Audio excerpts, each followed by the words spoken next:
আনছে? দেখো গা কি বাজার আনিছে। উফ, বলছে বাজার নিয়ে আসছে আর বলছে বাজারের যে দাম। প্রথমে মাছ, এটা কালবাউস মাছ।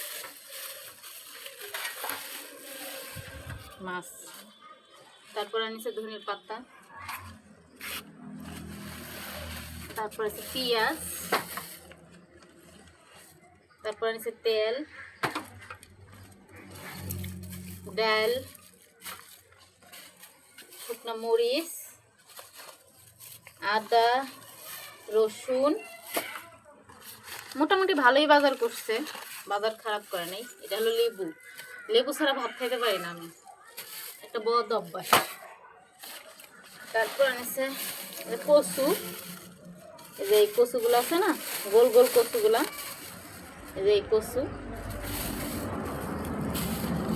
তারপর আনিছে এই যে শীত না আসতে শীতের ফুলকপি। এগুলো যে এখন এত দাম, এগুলো এখন আনার দরকার আছে। তারপর আনিছে যে কল্লি,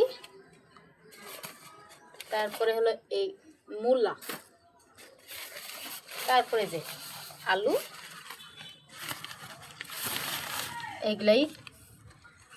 এগুলাই আজকের বাজার। মোটামুটি ভালোই আনছে। বাজার যখন নিয়ে আসছে তখন বলছে বাজারের যে দাম, ভালোই বাজার আনছে। মশলা নাই, ব্লেন্ডারে মশলা করবো। জিরাটা আনে নাই, দেখছো? জিরা ছাড়া কিভাবে মশলা করবো? তো আজকে এই বাজার কাটুন।